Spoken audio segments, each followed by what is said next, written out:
주님 주실 화평 믿음 얻기 위해 너는 정성껏 기도했나.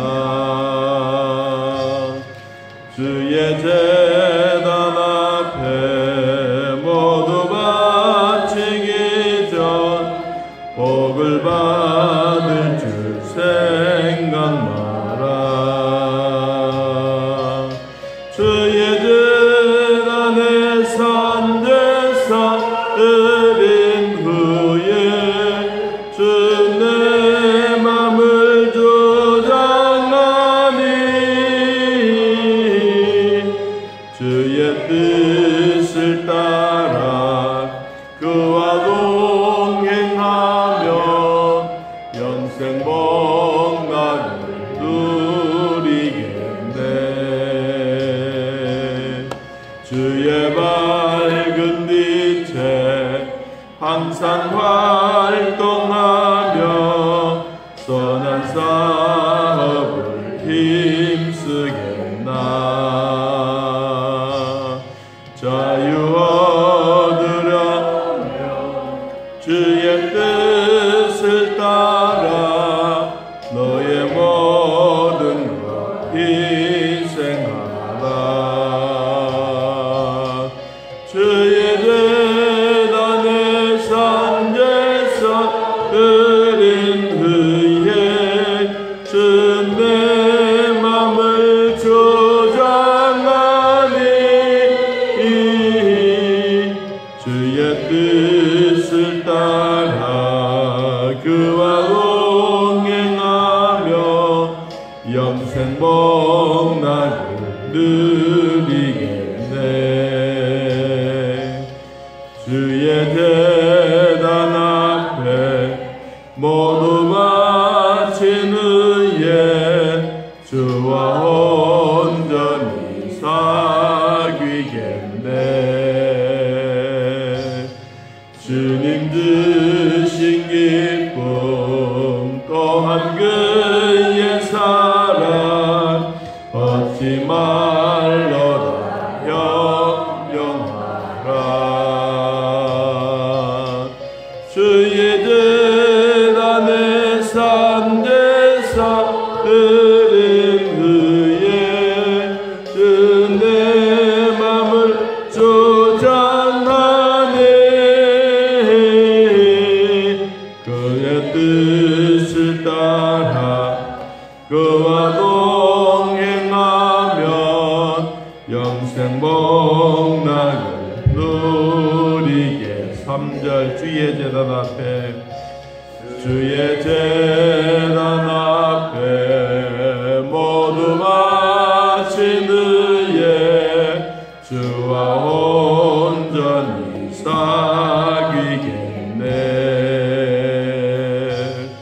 주님 주신 기쁨 또한 그의 사랑 얻지 말로다 영영하라. 주의 제단에 산제사 드린 후에 주 내 맘을 조장하니 주의 뜻을 따라 그와 동행하면 영생 복락을 누리겠네. 아멘. 사도행전 10장 사도행전 10장 1절에서 5절까지 보겠습니다. 사도행전 10장 1절에서 5절. 찾으신 줄 하나님 말씀 함께 읽습니다. 가이사라에 고넬료라 하는 사람이 있으니 이달리아 부대라 하는 군대의 백부장이라. 그가 경건하여 온 집안과 더불어 하나님을 경외하며 백성을 많이 구제하고 하나님께 항상 기도하더니 하루는 제 9시쯤 되어 한산 중에 밝기 봄에 하나님의 사자가 들어와 이르되 고넬료야 하니 고넬료가 주목하여 보고 두려워 이르되 주여 무슨 일이니까? 천사가 이르되 내 기도와 구제가 하나님 앞에 상달되어 기억하신 바 되었으니 네가 지금 사람들을 요바에 보내어 베드로라 하는 시몬을 청하여. 아멘. 오직 성령이 너희에게 임하시면 너희가 권능을 받고 예루살렘, 유대, 사마리아 땅까지 이르러 내 증인이 되겠다. 사도행전의 요절이기도 하지만 지금까지 우리는 귀한 말씀으로 받아들이고 있습니다. 사도행전 1장부터 시작해서 7장까지는 이와 같이 유대 온 예루살렘에 관한, 성령이 임해서 예루살렘에 관한 말씀이었다면 이제 9장부터 시작해서 유대와 사마리아, 그리고 이제 10장에서는 이방인들에게 복음이 증거되어지는 놀라운 일들에 대해서 기록하고 있습니다.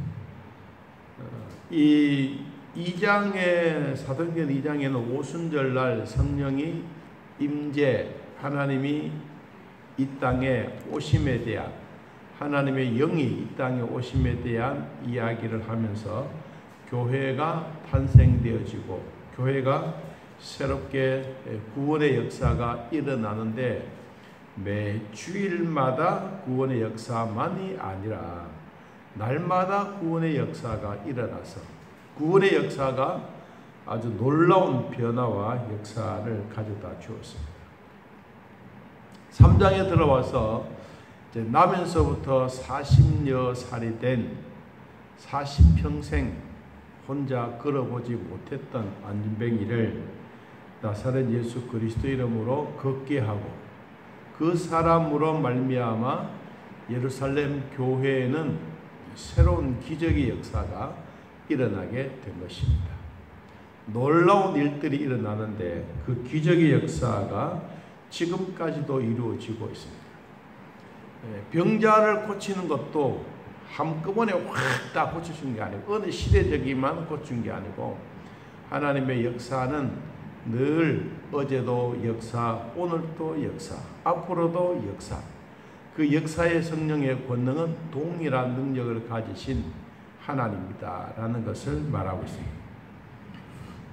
2장에서는 하나님의 임재하심이 유대인들에게 임했다면 이제 10장에 와서는 이방인들에게도 하나님의 역사가 일어나는 것에 대해서 말씀을 하고 있습니다. 그러므로 이방인에게도 복음의 역사가 일어나는 이방인의 오순절이라고 할 만큼 이 10장은 그만큼 중요한 성경입니다. 자, 이 왜 오순절날 예루살렘에 하나님이 임재했다면 이 10장에 와서 이제 이방인들에게도 하나님의 임재 오순절의 역사가 일어나느냐, 그 참 중요한 내용입니다. 여러분 본문은 읽지는 않았지만 우리 44절 10장 44절 사도행전 10장 44절 자 한번 읽어봅니다.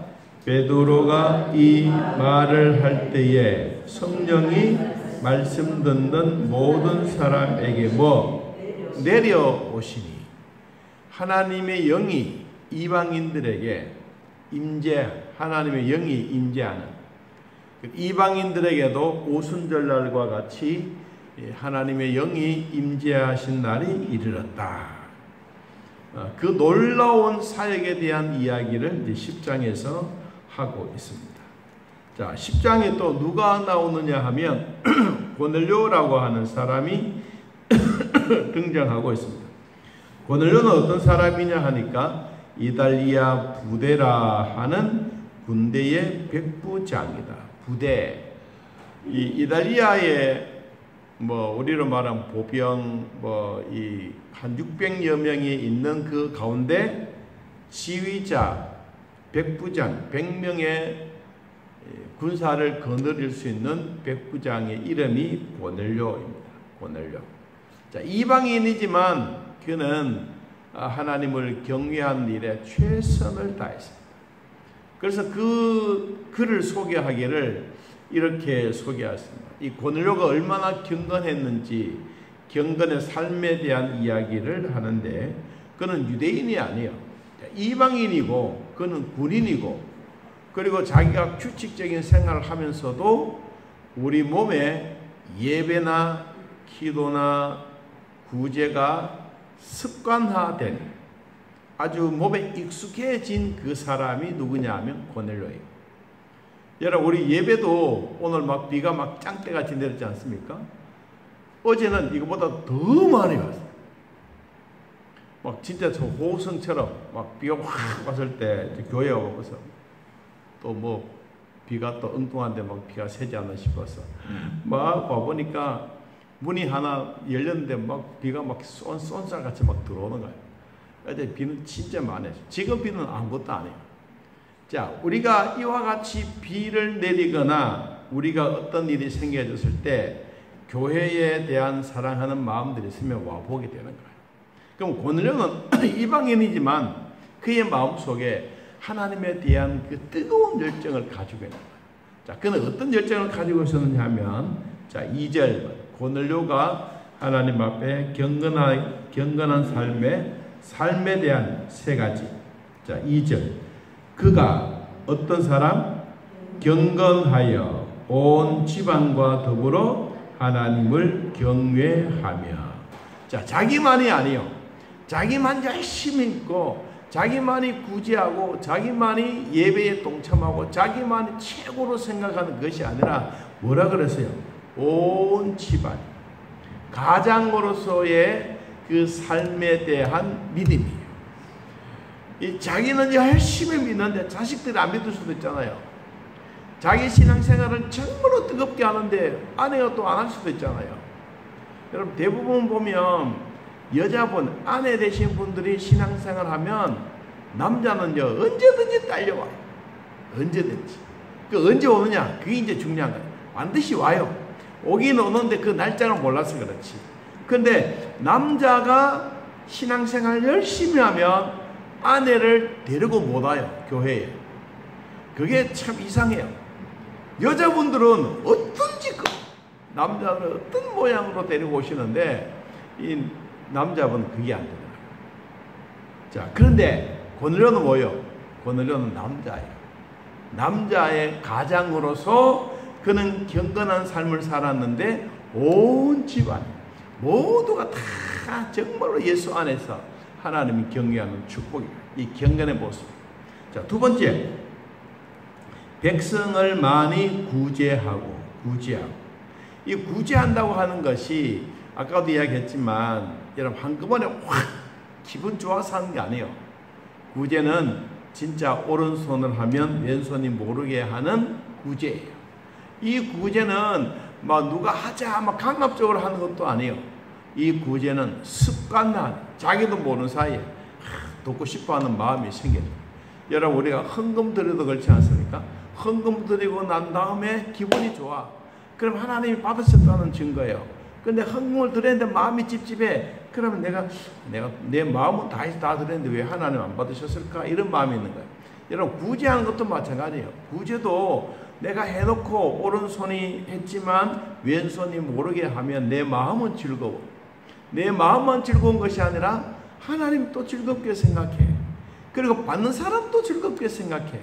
여러분, 이게 바로 뭐예요? 진짜 구제의 습관화된 거예요. 억지가 아닙니다. 남이 막 해라 막 강요해서 되는 것도 아닙니다. 자기도 모르는 사이에 오른손이 왼손 모르게 하는 이 구제 사역, 이게 하나님이 경건 삶에 대한 두 번째 이야기를 해주셨어요. 자, 세 번째, 하나님께 뭐 했더라? 항상 기도했더라. 여러분, 기도도 습관화입니다. 아침에 일어나서 기도하는 것, 예배 드릴 때 기도하는 것. 우리는 이 기도가 습관화가 되어졌을 때 기도하는 그 모습도, 기도하는 마음도, 기도하는 모든 것도 즐거워집니다. 자, 고넬료가 경건하게 살았던 삶에 대한 세 가지. 첫째는 뭐라 그랬죠? 온 집안 모두가 다 하나님을 경외했다. 두 번째는 그는 백성들을 많이 구제했다. 정말로 마음에 있는 힘을 다하고 정성을 다해서 구제하고. 세 번째는 항상 하나님께 기도하는 경건의 삶을 살았다. 자, 이런 삶을 주변에 있는 부하들도 보고, 주변에 있는 가족들도 보고, 그리고 저 위에 계신 하나님도 보셨어요. 이것을 보셨던 하나님은 하루는 언제? 제 9시쯤에, 우리로 말하면 오후 3시쯤 되어서 항상 기도하러 갔어요. 3시에 기도하러 갔는데 환상 중에 밝히 하나님의 사자가 우리로 말하면 기도실에 들어오셨어요. 하나님이 들어오신 거예요. 여러분, 수요 예배 이 자리에 오신 여러분, 또 가정에서 예배 드리신 여러분 처해지는 상황 속에서 예배 드리고 기도할 때 하나님의 천사가 여러분에게 나타나기를 축복합니다. 오늘 고넬료에게 나타났던 것처럼 탁 나타나서 뭐라고 부르냐? 고넬료야 불렀어. 저는 이런 얘기를 참 좋아합니다. 이름을 불러줘. 밖에서 막 문을 막 두드려요. 그러면 누구세요? 그러면 내다. 이 말이 얼마나 중요해요. 여러분, 전화 받더라도 아는 사람이면 누구다? 그러면 내다. 이 정말 중요해요. 여러분, 하나님이 우리의 이름을 불러주신다는 게 참 중요한 거예요. 오늘 여러분들이 예배드리고 감사할 때 우리 전능하신 하나님이 하나님의 영으로 내 옆에 오셔서 우리의 손을 꼭 잡으시고, 야, 이렇게 비 온데도 예배드리러 왔구만, 비 온데도 설거지 챙겨놓고 또 예배드리는구만. 하나님이 좋아하신 거예요. 여러분, 이게 바로 뭐예요? 하나님이 고넬료의 이름을 부르는 것처럼 오늘 우리 모두의 이름을 하나님이 불러주실 줄로 믿습니다. 4절에 고넬료가 주목합니다. 그리고 하나님의 천사가 나타나기 때문에 깜짝 놀라서 두려워했습니다. 주여, 무슨 일입니까? 하나님의 사자가 말했습니다. 네 기도와 구제가 하나님 앞에 상달되어 기억하신 바 되었다. 여기 상달되었다. 상달, 위로 올라갔다. 고넬료가 하나님 앞에 기도하는 것, 하나님 앞에 구제하는 것, 하나님께 올라갔다. 올라간 것을 누가 기억했느냐? 하나님이 기억해 주시다. 자, 여러분, 저도 이 상달이라고 하는 오늘 단어를 한번 찾아보니까 위로 올라간다. 번제를 드리는 것. 하나님 앞에 우리가 예배 드리고 번제를 드릴 때 우리의 기도가 하나님께 상달되는, 여러분의 기도가 하나님 앞에 상달된다는 것, 이건 마음의 확신을 가지고 기도하시길 바랍니다. 자, 어디에 있느냐? 자, 요한계시록 8장을 한번 찾아보면 하나님이 요한계시록에 기록되어 있는 성도들에게만이 아니라 오늘 저와 여러분에게도 하나님은 이 기도를 반드시 들으시고 계신다는 거예요. 자, 요한계시록 8장 3절. 요한계시록 8장 3절. 자, 한번 읽어봅니다.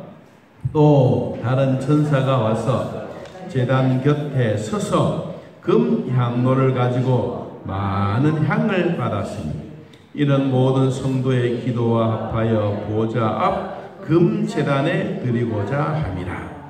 향연이 성도의 기도와 함께 누구의? 천사의 손으로부터 하나님 앞으로 올라가는지라. 천사가 향로를 가지고 제단에 불을 담아다가 땅에 쏟음에 우레와 음성과 번개와 지진이 나더라. 여러분의 기도는 절대로 헛되지 않습니다. 기도는 땅에 떨어지지 않습니다. 우리가 하나님 앞에 기도하면 천사가 그 향로를 담는 것처럼 다 담아서 하나님 앞에 짓고 하는 것입니다. 여러분, 이 기도가 얼마나 소중한지 요한계시록 5장 자 8절. 우리의 기도가 위로 올라간다, 상달된다고 말했어요. 상달. 위로 올라가는데 어떻게 되느냐? 요한계시록 5장 8절. 자, 한번 읽어봅니다. 그 두루마리를 취하심에 내 생물과 24장로들이 그 어린 양 앞에 엎드려 각각 검은고와 향이 가득한 금 대접을 가졌으니 이 향은 무엇이다? 성도의 기도들이라. 아멘. 여러분들이 하나님 앞에 드리는 기도가 오늘 대접에 딱 쟁반에 올려져서 천사가 하나님께로 싹 올라갑니다. 아까 기도와 구제가 고넬료가 했던 것처럼 하나님께 상달된 위로 올라가. 여러분, 올라가지만 하나님이 모른 척 하시면 끝이잖아요. 그건 하나님이 무엇인다? 기억하신다. 여러분, 우리가 혼자 하는 것 같고 아무것도 아닌 것 같아도 여러분, 우리 기도하는 것, 구제하는 것 하나님이 우리가 올라 보내면 하나님이 받으시고 기뻐하십니다. 이게 우리 성도들에게 기쁨입니다. 자, 그래서 하나님이 구제와 기도를 하나님 앞에 상달되어 기억하신 바 되었으니. 자, 사도행전 10장 5절에 네가 지금 사람들을 욥바에 보내어 베드로라 하는 시몬을 청해라. 누가 그 얘기하느냐? 하나님의 사자 천사가 베드로를 청해서 너희 집에서 우리로 말하면 집회를 해라. 저녁에 예배를 드려라. 그래서 성경에 보니까 자기 아주 충성된 일꾼 7절에 마침 말하던 천사가 떠남에 고넬료가 집안 하인 둘과 부하 가운데 경건한 사람 하나를 불러 일을 다 이루고 어디에 보내느냐? 욥바, 베드로가 살고 있는 저 우리로 말하면 서해안 항구 쪽으로 보내는 거예요. 여러분, 보냈는데 거기도 가니까 또 무슨 일이 일어나느냐? 하나님께 기도하고 있는 베드로의 기도와 이 고넬료가 기도하고 있는 기도, 중매 역할을 했던 하나님의 사자 천사가 중간에서 딱 만나서 서로 만나게 한 거예요. 여러분, 내가 기도하지만 내 기도를 하나님이 들으시고 이 베드로도 기도하는 거예요. 하나님이 들으시는 거예요. 여러분, 우리는 이 지구촌에 언제 어디서든지 기도하더라도 하나님은 다 들으신 거예요.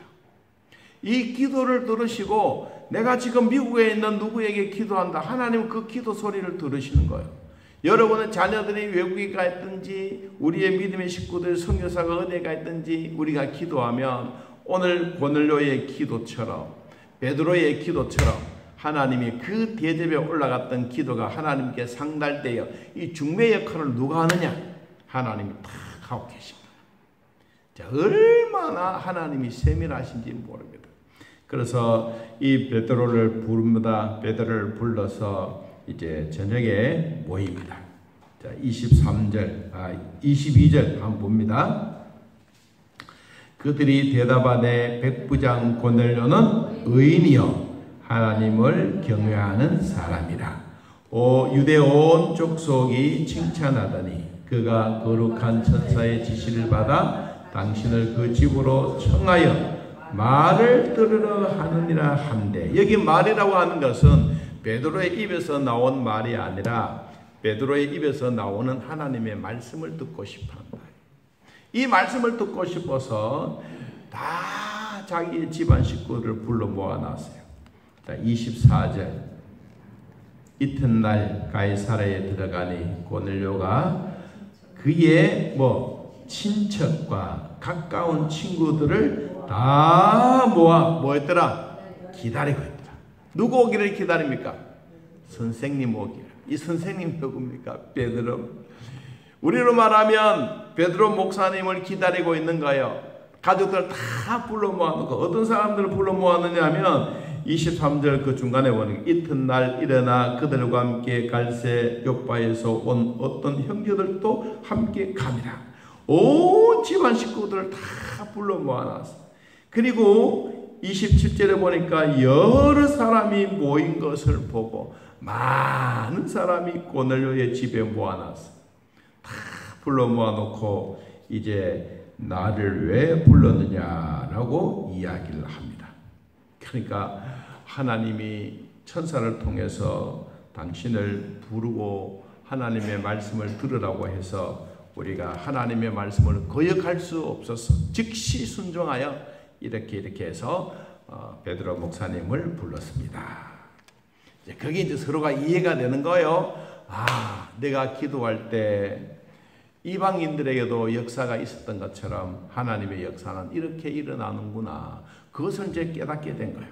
자, 그래서 우리가 오늘 다는 얘기는 못하겠습니다만은, 자, 어떻든 성경을 한번 봅니다. 자, 34절. 베드로가 입을 열어 말하되 내가 참으로 하나님은 사람의 외모를 보지 아니하시고 각 나라 중 하나님을 경외하며 의를 행하는 사람은 다 받으시는 줄 깨달았도다. 이 베드로 목사님이 고넬료의 가정에 들어가서 보니까 많은 사람들, 친척들, 자기가 알고 있는 부대에 있는 모든 사람들, 아마 우리로 말하면 한 200명이 안 됐겠어요. 자기 부하들 100명하고 최소한 막 가까이 있는 모든 사람을 다 불러 모아놓고, 우리로 말하면 눈이 동그랗게 뜨고 막 찬송도 하고 박수도 치고 이제 베드로 목사님을 오기를 기다리고 있는, 그런데 베드로 목사님 오셔서 당신들이 정말로 하나님을 경외하는 사람이다. 당신들이 바로 하나님을 경외하고 의를 행하는 사람이기 때문에 하나님이 오늘 우리에게 놀라운 일이 일어나게 될 것입니다. 자, 어떤 일이 일어나느냐? 44절 읽어봅니다. 베드로가 이 말을 할 때에 성령이 말씀 듣는 모든 사람에게 내려오시니. 자, 성령이 내려왔다. 하나님의 영이 임재했다. 자, 오순절날 예루살렘 교회에 120여 명의 문도들이, 식구들이 모여서 기도할 때 거기에 오순절 역사가 일어났던 것처럼 오늘 고넬료의 집에도 아마 120여 명이 넘겠지요. 이 많은 사람들이 모여서 하나님 앞에 말씀을 듣기를 기다리고 있는 그때 이방인들에게도 하나님의 영이 임재해서 그 자리에 임했습니다. 여러분, 오늘 우리도 이 예배를 드릴 때 하나님의 영이 우리에게 임하신 줄로 믿습니다. 그렇기 때문에 여러분이 이 자리에 오신 거예요.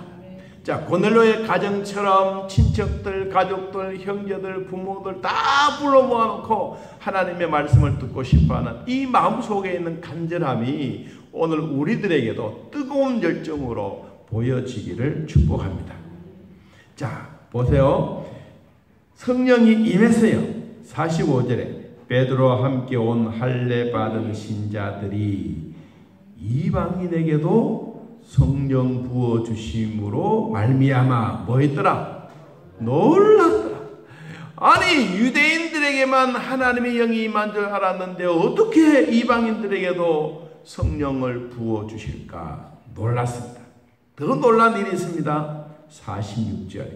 이는 방언을 말하며 하나님 높임을 들음이더라. 이에 베드로가 이르되 이 사람들이 우리와 같이 무엇을? 성령을 받았으니 누가 능히 물로 세례 베품을 그 말이요 하고 명하여 예수 그리스도의 이름으로 세례를 베풀라 하니라. 그들이 베드로에게 며칠 더 머물기를 청하니라. 자, 결론 한마디. 우리가 성령이 충만하고 성령이 나에게 임하면 주의 종들을 더 가까이 하고 싶어하는 마음이 생겨집니다. 여러분, 교회에 오고 싶어지는 마음이 있습니까? 하나님의 영이 내 안에 있기 때문에 그렇습니다. 목사와 가까이 지내고 싶습니까? 하나님의 영이 나에게 있기 때문에 그렇습니다. 오늘 베드로는 하나님의 말씀이 전했고 베드로의 말씀을 들었던 이 모든 사람들은 성령이 임한 것을 체험하고 방언도 하고 또 거기에 병자들도 낫고 막 신기한 기적 같은 일들 쫙 일어나는데 마지막에 베드로에게 며칠 더 머물기를 청했더라. 함께 거하고 싶어하는 이들의 마음 속에 하나님의 영이 임재하여 지금까지도 역사하시더라면 어제나 오늘이나 변함없이 역사하시는 이 성령님 지금도 역사하신 줄로 믿습니다. 그 하나님을 통하여 영광 돌리는 우리 모두가 되기를 예수님의 이름으로 축복합니다. 하나님 아버지, 오늘도 우리들을 돌봐주셔서 믿음으로 살게 하시니 감사 또 감사합니다. 비가 오는 이때에도, 눈이 오는 이때에도 우리 예배드리는 마음 식어지지 않게 하시고, 농토 일을 하든 가축 일을 하든 우리 일터에서 일하든 예배드리고 싶어하는 이들 마음속에 성령이 임재하여 하나님의 자녀로서 당당하게 살아가는 귀한 복이 우리에게 있게 하시니 고맙고 감사합니다. 오늘도 성령을 부어주심으로 말미암아 우리 모두에게 하나님의 임재하심을 경험하며 그 경험하는 삶이 매일매일 이루어져 가도록 복되게 하여 주옵소서. 하나님, 가정에서 예배드리는 자들, 또 교회에 오셔서 예배드리는 자들, 각자의 처소에서 예배드리는 자들, 주님 오늘 같은 성령으로 은혜를 주시고 이 은혜 위에 하나님의 영이 임재하여 하나님의 충만한 시간들이 되게 하여 주옵소서. 돌아가는 발걸음도 복되게 하시고 하나님의 나라가 이루어져가는 담대함과 축복이 되게 하여 주옵소서. 예수님의 이름으로 기도하옵나이다. 아멘. 하늘에 계신 우리 아버지여, 이름이 거룩히 여김을 받으시오. 나라의 마옵시며 뜻이 하늘에서 이루어진 것 같이 땅에서도 이루어지이다. 오늘날 우리에게 일용할 양식을 주옵시고 우리가 우리에게 죄진 자를 사하여 준 것 같이 우리 죄를 사하여 주옵시고 우리를 시험에 들게 하지 마옵시고 다만 악에서 구하옵소서. 그 나라와 권세와 영광의 아버지께 영원히 있사옵나이다. 아멘. 감사합니다.